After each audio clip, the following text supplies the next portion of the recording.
নবী করিম সাল্লাল্লাহু আলাইহি সাল্লাম ইরশাদ করেন, হ্যাঁ, কেননা এই দিন আল্লাহ রাব্বুল আলামিন আরশ, কুরসি, তারকারাজি ও পাহাড় সৃষ্টি করেছেন।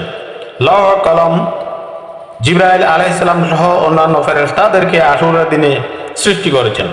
হযরত আদম আলাইহিস সালাম ও হযরত ইব্রাহিম আলাইহিস সালামকে এই দিনে সৃষ্টি করেছেন।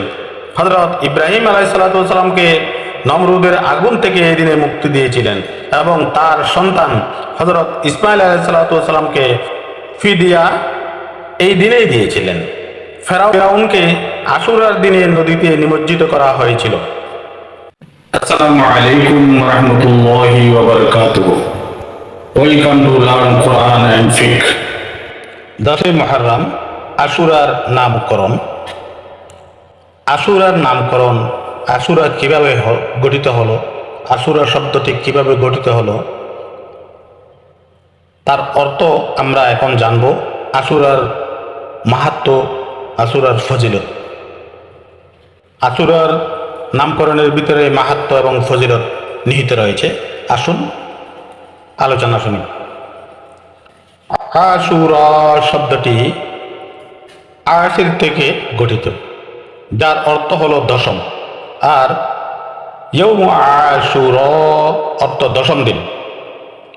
ইয়ৌমে আশুরা অর্থ দশম দিন। মুহররম মাসের দশম তারিখকে আশুরার দিন বলা হয়।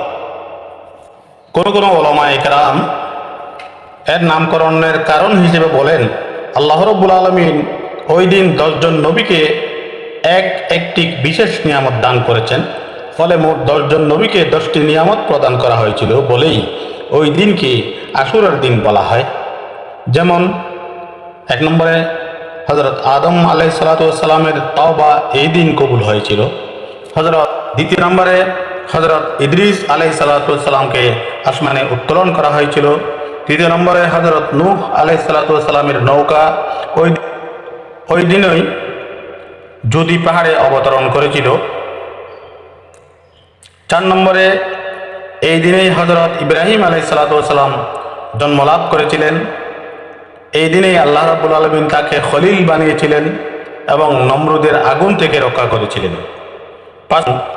5 নম্বরে এই দিনে হযরত দাউদ আলাইহিস সালামের তওবা কবুল করেছেন এবং হযরত সুলাইমান আলাইহিস সালামের ছিনিয়ে নেওয়ার রাজত্ব ফেরত পেয়েছিলেন। 6 নম্বরে এই দিনেই হযরত আইয়ুব আলাইহিস সালাম রোগ থেকে মুক্তি লাভ করেন। 7 নম্বরে এই দিনে হযরত মূসা আলাইহিস সালামকে নদীতে ডুবে যাওয়া থেকে রক্ষা করেছেন এবং ফেরাউনকে পানিতে নিমজ্জিত করেছেন। 8 নম্বরে এই দিনে হযরত ইউনুস আলাইহিস সালাম মাছের পেট থেকে মুক্তি পেয়েছিলেন। 9 নম্বরে এই দিনে হযরত ঈসা আলাইহিস সালামকে আসমানে উঠিয়ে নিয়েছিলেন এবং 10 নম্বরে কোন কোন বর্ণনায় আছে রাসূল করিম সাল্লাল্লাহু আলাইহি সাল্লামের মাগফিরাত ঘোষণা এই দিন দেওয়া হয়।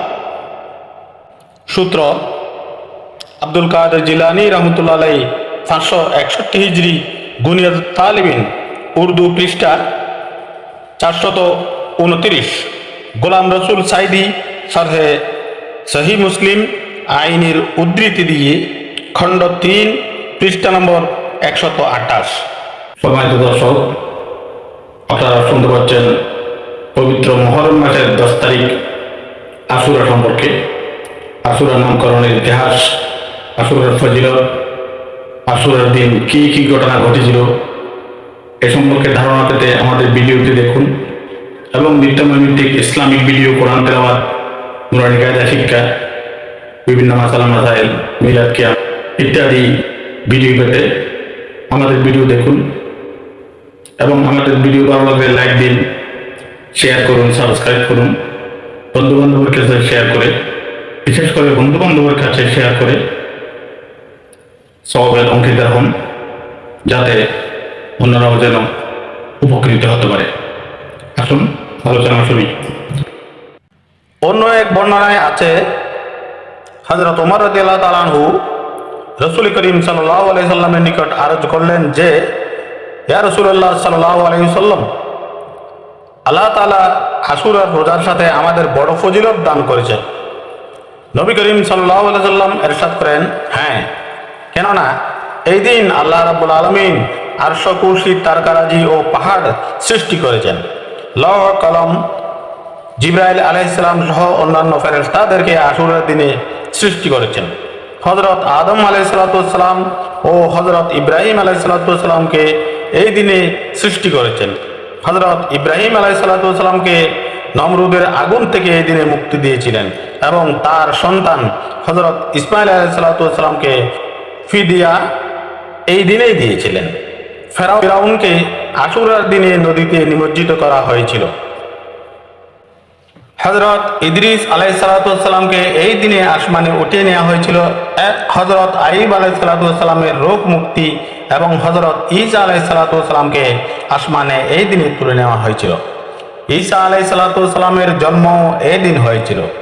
হযরত আদম আলাইহিসসালামের তওবা কবুল, হযরত দাউদ আলাইহিসসালামের ত্রুটি ক্ষমা, হযরত সুলাইমান আলাইহিসসালামের বাদশাহী এই দিনে লাভ করেছিলেন। স্বয়ং আল্লাহ রাব্বুল আলামিন স্বীয় আরশে এই দিন সমাসীন হয়েছিলেন। কিয়ামত আশুরার দিনে সংঘটিত হবে। আসমান থেকে সর্বপ্রথম বৃষ্টি এদিন অবতীর্ণ হয়েছিল এবং আসমান থেকে সর্বপ্রথম রহমত নাজিল হয়েছিল এদিনে। যে ব্যক্তি আশুরার দিন গোসল করবে সে মৃত্যুরোগ ব্যতীত অন্য কোনো রোগে আক্রান্ত হবে না। যে ব্যক্তি আশুরার দিন পাথরের সুরমা চোখে লাগাবে সারা বছর সে চোখের রোগ থেকে নিরাপদ থাকবে। যে ব্যক্তি এদিন কোনো রোগীর সেবা করবে সে যেন সকল বনি আদমের সেবা করল। যে ব্যক্তি আশুরার দিন কাউকে এক ডোক পানি পান করাবে সে যেন মুহূর্তের জন্য আল্লাহ রাব্বুল আলামিনের নাফরমানি করেনি। সূত্র আব্দুল কাদের জিলানী রহমতুল্লাহ আলাইহি 561 হিজরি, কুনিয়াতুত তালিবিন, উর্দু, পৃষ্ঠা নম্বর 427। 10 মুহররম অর্থাৎ আশুরার দিনে নামাজ।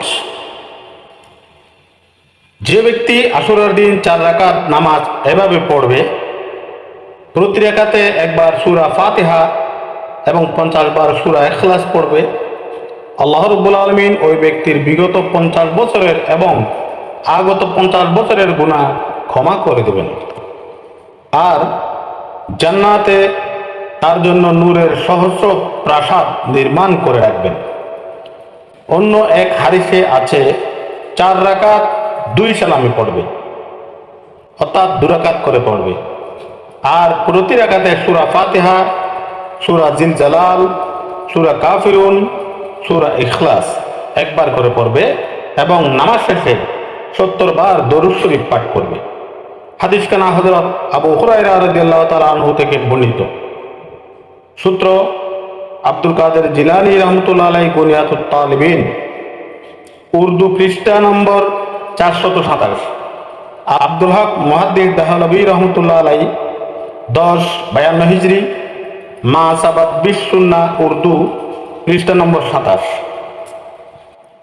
রাসূল করিম সাল্লাল্লাহু আলাইহি সাল্লাম থেকে বর্ণিত, অর্থাৎ যে ব্যক্তি আশুরার দিন 4 রাকাত নামাজ পড়বে এবং প্রতি রাকাতে একবার সূরা ফাতিহা ও 11 বার সূরা ইখলাস পাঠ করবে, আল্লাহ রাব্বুল আলামিন তার 50 বছরের গুনাহ ক্ষমা করে দেবেন আর তার জন্য নূরের মিম্বর নির্মাণ করবেন। সূত্র আব্দুর রহমান শফুরি রহমতুল্লাহ আলাইহি 894 হিজরি, নুজহাতুল মাজালিস, খণ্ড নম্বর 1, পৃষ্ঠা নম্বর 181। সম্মানিত দর্শক, আশুরার দিনের ফজিলত, অর্থ সম্পর্কে আমরা এতক্ষণ আলোচনা করলাম এবং আশুরার দিনের নামাজ সম্পর্কে আলোচনা করলাম। ভুল ত্রুটি থাকলে মার্জনার দৃষ্টিতে দেখবেন এবং ইনশাআল্লাহ সামনের ভিডিওর জন্য অপেক্ষা করবেন। ওয়া আখিরু দাওয়ানা আনিল হামদুলিল্লাহি রাব্বিল আলামিন। আসসালামু আলাইকুম রাহমাতুল্লাহি ওয়া বারাকাতুহু।